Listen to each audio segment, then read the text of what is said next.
नमस्कार, अमर उजाला में आपका बहुत स्वागत है। आपके साथ हूं मैं प्रणय उपाध्याय। अमेरिका के नए और 47वें राष्ट्रपति के तौर पर डोनाल्ड ट्रंप की व्हाइट हाउस में वापसी हो रही है। 20 जनवरी 2025 को ट्रंप अमेरिका के राष्ट्रपति के तौर पर एक बार फिर कमान संभाल लेंगे। मगर ट्रंप की शपथ से पहले ही उनका असर न केवल अमेरिका की सियासत बल्कि दुनिया की राजनीति से लेकर बाजार के सेंसेक्स तक को हिला चुका है। बीते 80 दिनों में ऐसा बहुत कुछ हो गया जो यह बताने के लिए काफी है कि ट्रंप के असर से कुछ भी अछूता नहीं। तो चलिए जल्दी से दूरबीन की नजर से देखते हैं कहां, क्या और कैसे बदलने जा रहा है नई ट्रंप सरकार के साथ।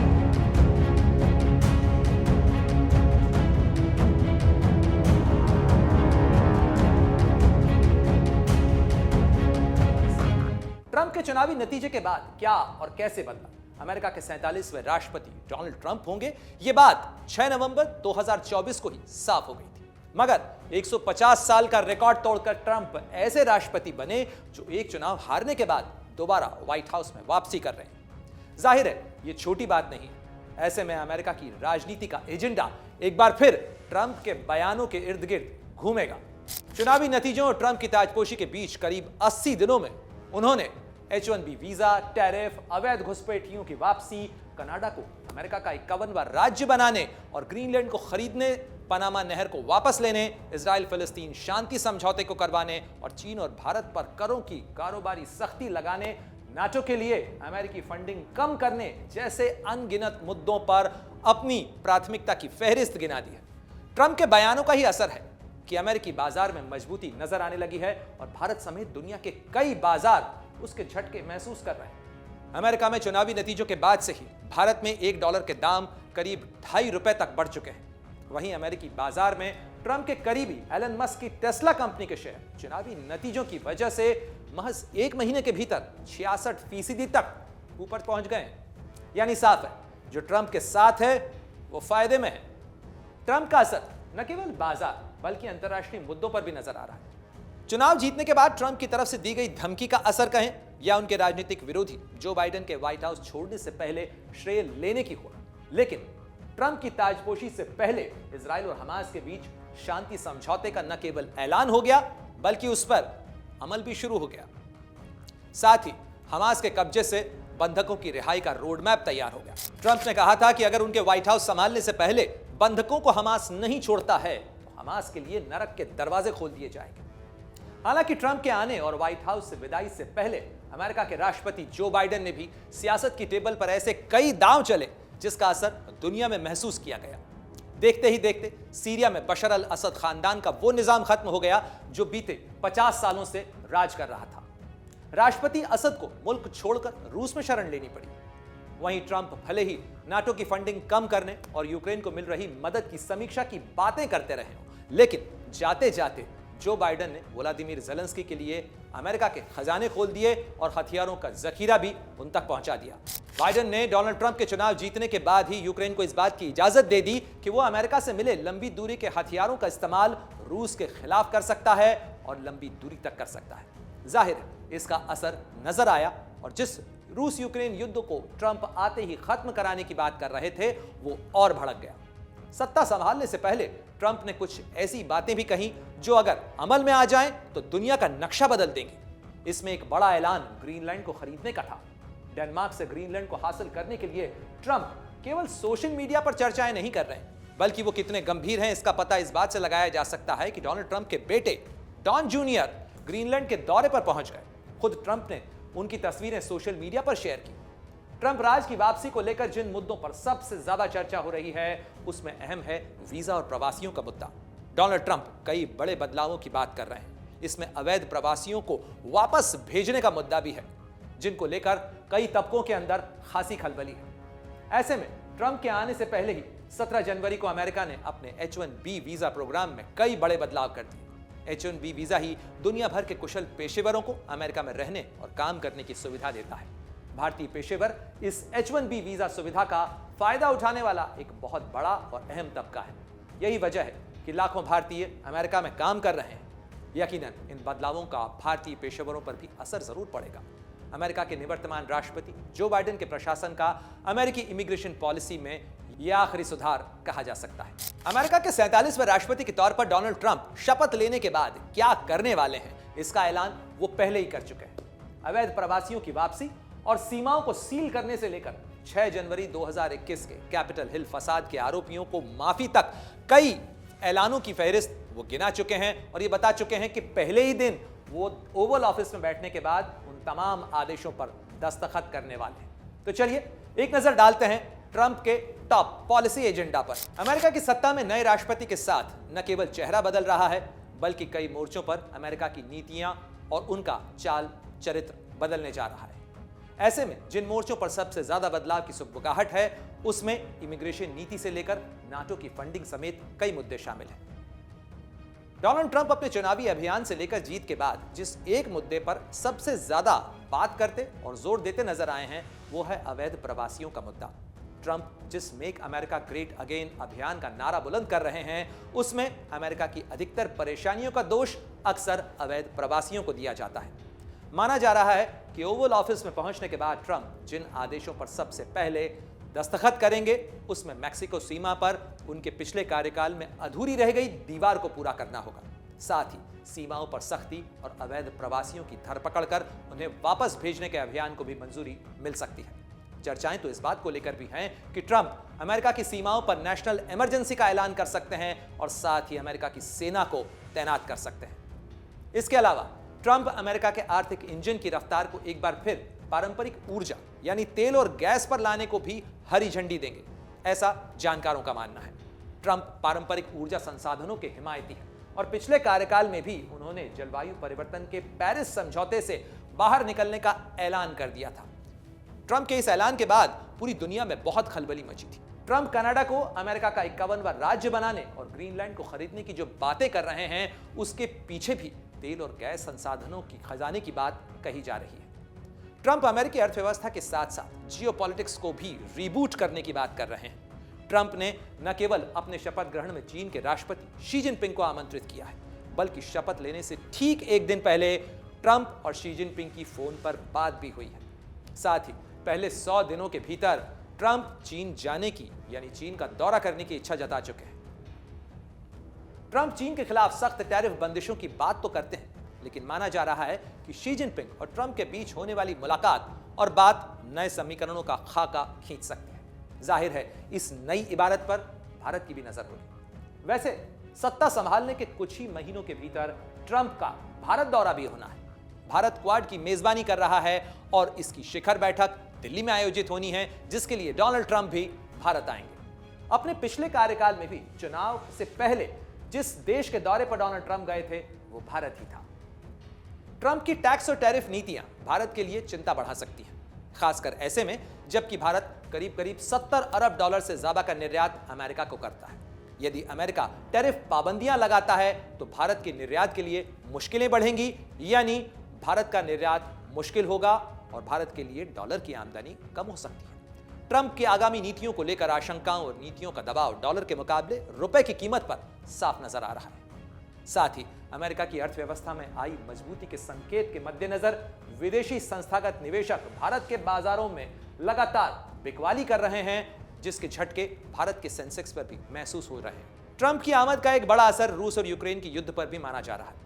माना जा रहा है कि ट्रंप यूक्रेन को बाइडेन सरकार के राज में दी गई आर्थिक मदद पर फौरन किसी तरीके की कैंची भले ही न चलाएं, लेकिन इस बात का दबाव जरूर बनाएंगे कि ज़ेलेंस्की रूस के साथ बातचीत और समझौते की मेज पर आए। ट्रंप पुतिन के साथ मुलाकात की बात भी कर चुके हैं। इतना ही नहीं, ट्रंप नाटो में अमेरिका की फंडिंग कम करने को लेकर बात कर चुके हैं, बयान दे चुके हैं। साथ ही रूस को G7 में एक बार फिर शामिल कराने की बातें ट्रंप अपने पिछले राष्ट्रपति कार्यकाल में भी कर चुके हैं। चलिए अब आपको यह बताते हैं कि डोनाल्ड ट्रंप शपथ कहां और कैसे ले रहे हैं, उसकी क्या कुछ तैयारियां की गई हैं, क्या खास इंतजाम किए गए हैं। अमेरिका में लोकतंत्र की ताकत का यह सबसे बड़ा नमूना है कि 6 जनवरी 2021 को जिन डोनाल्ड ट्रंप पर भीड़ को उकसाकर कैपिटल हिल पर पहुंचाने के आरोप लगे थे, अब वही डोनाल्ड ट्रंप कैपिटल हिल पर शपथ लेते नजर आएंगे। सारी तैयारियां अब तक कैपिटल हिल के उस बाहरी इलाके में हो रही थी जहां पारंपरिक तौर पर शपथ समारोह होता आया है, लेकिन पश्चिमी हिस्से में धध की आग से जूझ रहे अमेरिका के वॉशिंगटन में भारी सर्दी और भीषण तूफान का अलर्ट जारी किया गया है, जिसके चलते शपथ ग्रहण समारोह पर भी असर पड़ा है और उसकी जगह अब बदली जा चुकी है। मौसम पूर्वानुमानों के मुताबिक अमेरिका की राजधानी में शपथ समारोह वाले दिन तापमान अधिकतम -5 डिग्री और न्यूनतम -11 डिग्री सेल्सियस तक जा सकता है। इसी के मद्देनजर यह बड़ा बदलाव किया गया है।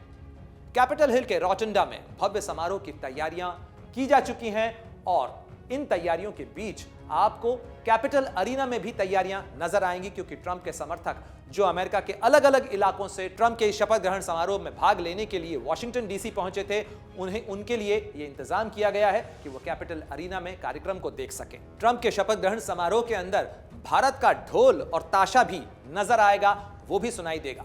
बाकायदा एक भव्य परेड का आयोजन किया गया था और अगर मौसम खराब ना होता तो ट्रंप अपने शपथ ग्रहण समारोह के बाद बाकायदा एक परेड के साथ में व्हाइट हाउस पहुंचते और ओवल ऑफिस में बैठते। इस दौरान भव्य समारोह की तैयारियां की गई थी, लेकिन कैपिटल अरीना में शपथ ग्रहण समारोह के बाद ट्रंप जब पहुंचेंगे तो अपने समर्थकों को संबोधित भी करेंगे। यह ट्रंप का पहला मौका होगा जब राष्ट्रपति चुनाव जीतने के बाद और राष्ट्रपति की शपथ लेने के बाद ट्रंप अपने समर्थकों से मुखातिब होंगे। ट्रंप के शपथ ग्रहण के लिए बाइबल भी खास चुनी गई है। ट्रंप 2 बाइबल अपने साथ रखेंगे। एक बाइबल वो जो उनकी मां ने उन्हें दी थी और साथ ही दूसरी वो बाइबल जिस पर हाथ रखकर अब्राहम लिंकन ने शपथ ली थी। बेहद खास इंतजाम किए गए हैं। दुनिया भर से अलग अलग लोगों को न्योता दिया गया है, जिसमें इटली की जॉर्जिया मेलोनी, ब्राजील के जायर बोल्सोनारो, साथ ही भारत के विदेश मंत्री डॉक्टर एस जयशंकर समेत कई लोग मौजूद होंगे। साथ ही अमेरिका की कई बड़ी नामी कंपनियों के सीईओज भी वहां मौजूद होंगे। जाहिर है ट्रंप अपने 47वें राष्ट्रपति के तौर पर शपथ ग्रहण समारोह को बेहद खास बनाना चाहते हैं और इसके लिए बड़े पैमाने पर तैयारियां की गई हैं। वैसे भी ट्रंप एक शोमैन कहे जाते हैं। डोनाल्ड ट्रंप के शपथ ग्रहण समारोह की खासियत के साथ साथ जरा यह भी जान लीजिए कि ट्रंप की टीम में इंडियन कौन कौन है। तो डोनाल्ड ट्रंप ने चुनावी रेस में भले ही भारतीय मूल से रिश्ता रखने वाली उपराष्ट्रपति कमला हैरिस को हराया, लेकिन डोनाल्ड ट्रंप ने अपनी टीम में भारतीय मूल के कई चेहरों को न केवल जगह दी है बल्कि उन्हें अहम जिम्मेदारियां भी दी हैं।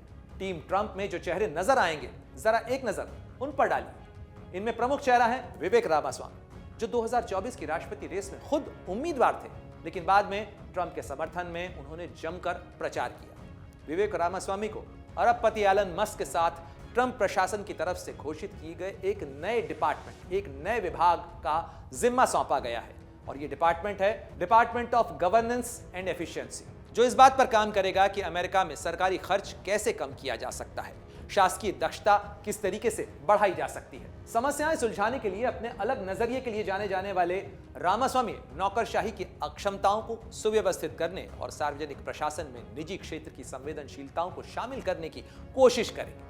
उनकी भूमिका सरकारी तंत्र की नाकामियों को दूर करने और विशेषज्ञता का फायदा उठाने पर आधारित होगी। ट्रंप की टीम का एक और अहम चेहरा है कश्यप या काश पटेल, जिनको FBI का चीफ बनाया गया है। रक्षा और इंटेलिजेंस क्षेत्र में व्यापक अनुभव रखने वाले काश पटेल एक अनुभवी रिपब्लिकन रणनीतिकार हैं। ट्रंप ने उन्हें उस FBI का मुखिया बनाया है जिसकी टीम ने ट्रंप के व्हाइट हाउस छोड़ने के बाद फ्लोरिडा के रिसोर्ट पर छापा मारा था और गोपनीय दस्तावेज रखने का ट्रंप के खिलाफ केस बनाया था। ट्रंप के कट्टर सहयोगी काश पटेल का इस भूमिका में आना FBI के कामकाज को सुधारने पर नए सिरे से ध्यान केंद्रित किए जाने का भी संकेत है। यह पहला मौका है जब कोई भारतीय अमेरिकी FBI की अगुवाई करता हुआ नजर आएगा। उम्मीद है काश पटेल की अगुवाई में काम करने वाली FBI भारत की उन शिकायतों और भारत की तरफ से अपने दुश्मनों और भारत विरोधी ताकतों को लेकर दी गई जानकारियों पर भी सक्रियता से काम करेगी। राष्ट्रपति ट्रंप ने अपनी टीम में डॉक्टर जय भट्टाचार्य को नेशनल इंस्टीट्यूट ऑफ हेल्थ यानी NIH की कमान सौंपी है। डॉक्टर भट्टाचार्य एक चिकित्सक और स्वास्थ्य अर्थशास्त्री जिनका नाम कोविड-19 महामारी के दौरान प्रमुखता से चर्चाओं में आया था। कोलकाता में जन्मे भट्टाचार्य की नियुक्ति बताती है कि अमेरिका में अब सार्वजनिक स्वास्थ्य नीति के लिए डेटा आधारित नजरिए को प्राथमिकता दी जा रही है। इसके अलावा टीम ट्रंप में एक बड़ा और अहम चेहरा है भारतीय मूल की हरमीत कौर ढिल्लन, जो एक रिपब्लिकन वकील भी हैं और संवैधानिक अधिकारों की पैरोकार भी। उन्हें न्याय विभाग में नागरिक अधिकारों के लिए सहायक अटॉर्नी जनरल नियुक्त किया गया है। रिपब्लिकन नेशनल कन्वेंशन में बोलने वाली पहली भारतीय अमेरिकी महिला के रूप में ढिल्लन से उम्मीद की जा रही है कि वो न्याय विभाग की सबसे अहम शाखाओं में अपनी कानूनी सूझबूझ का प्रभावी तरीके से इस्तेमाल करेंगी। जाहिर है, डिपार्टमेंट ऑफ जस्टिस, जिसके अंदर हरमीत कौर ढिल्लन को जगह दी गई है, उसके साथ डोनाल्ड ट्रंप के रिश्ते तल्खी भरे रहे हैं, खासतौर पर बीते 3 सालों में। भारत के चंडीगढ़ में जन्मी हरमीत कौर ढिल्लन की नियुक्ति पारंपरिक ढांचे के भीतर नागरिक स्वतंत्रता पर प्रशासन के फोकस को भी बताती है।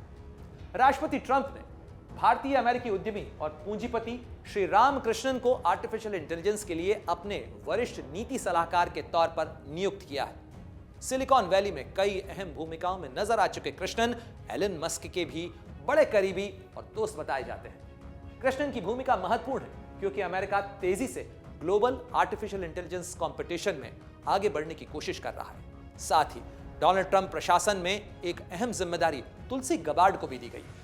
तुलसी गबार्ड भारतीय मूल की तो नहीं है, लेकिन एक हिंदू अमेरिकी हैं और साथ ही डेमोक्रेटिक पार्टी से जुड़ी रही कांग्रेस वुमन रही है।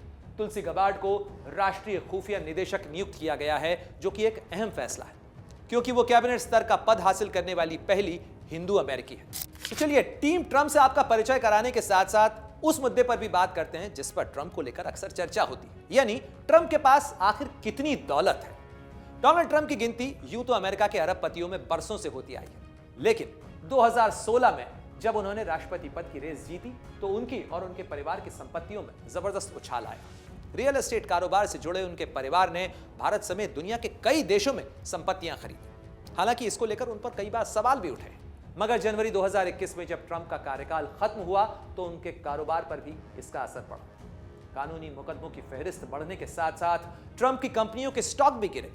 राष्ट्रपति पद छोड़ते समय $4 अरब की नेटवर्थ वाले डोनाल्ड ट्रंप की संपत्तियां 2023 में घटकर $2.5 अरब पर आ गईं। हालांकि भाग्य और जीवट के धनी ट्रंप ने सियासत के मैदान से लेकर अदालत तक हर मोर्चे पर लड़ाई लड़ी और जीती भी।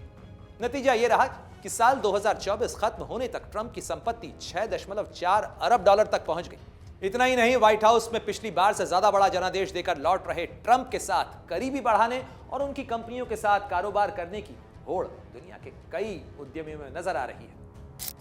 डोनाल्ड ट्रंप की वापसी व्हाइट हाउस में हो रही है, लेकिन यह व्हाइट हाउस कितना पुराना है, क्या इसकी कहानी है, वो भी जरा जान लीजिए।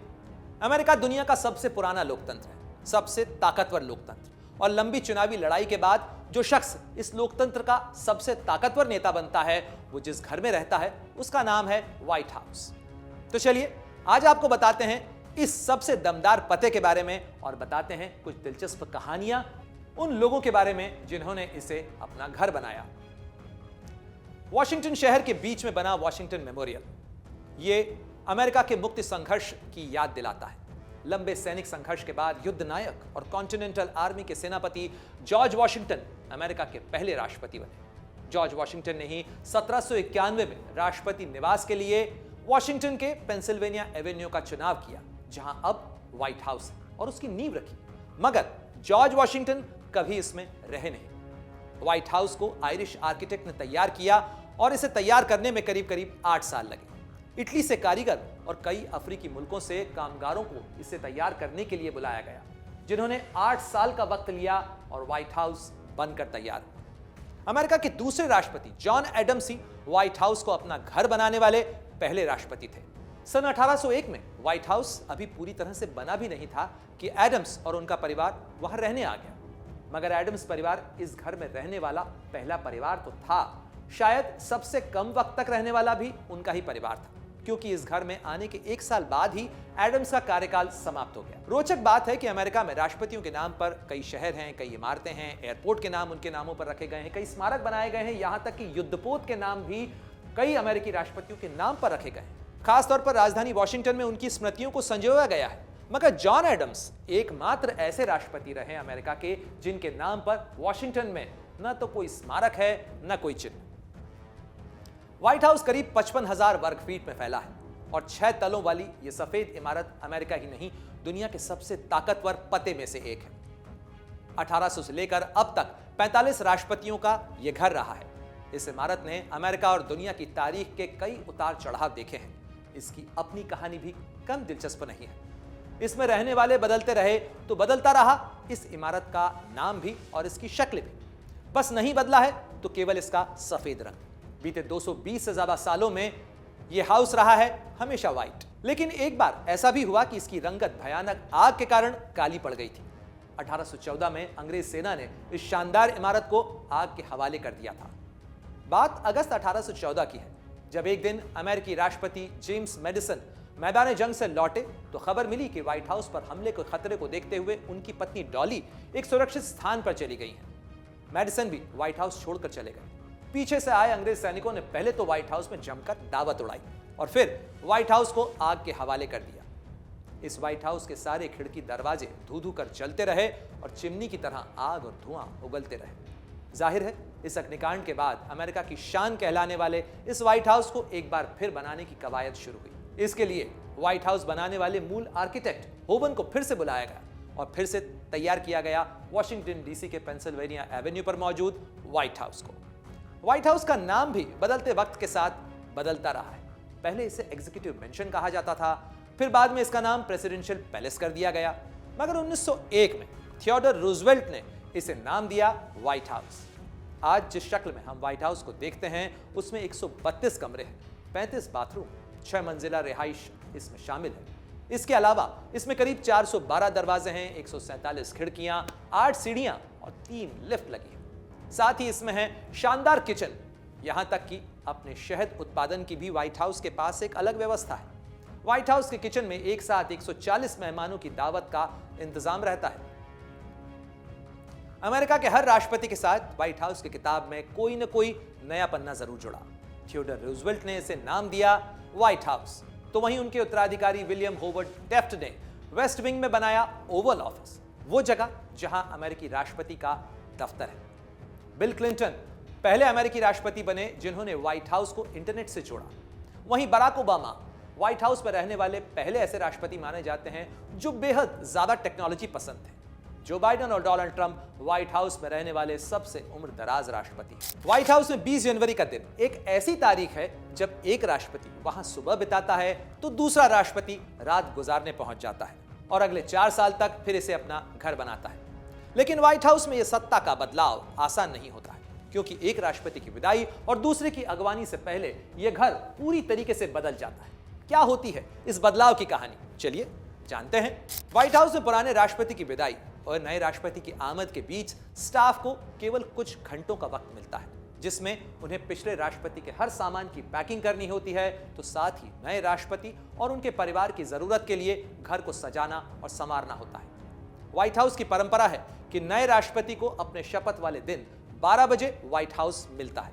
ऐसे में घड़ी में 12 बजने तक व्हाइट हाउस के स्टाफ को केवल कुछ घंटे मिलते हैं जब वो नए राष्ट्रपति के लिए तमाम तैयारियां कर सके। ऐसे में जब सब लोग नए राष्ट्रपति के शपथ ग्रहण समारोह में शामिल होने के लिए जाते हैं, तब भी व्हाइट हाउस का सारा रेसिडेंशियल स्टाफ वहीं रहता है।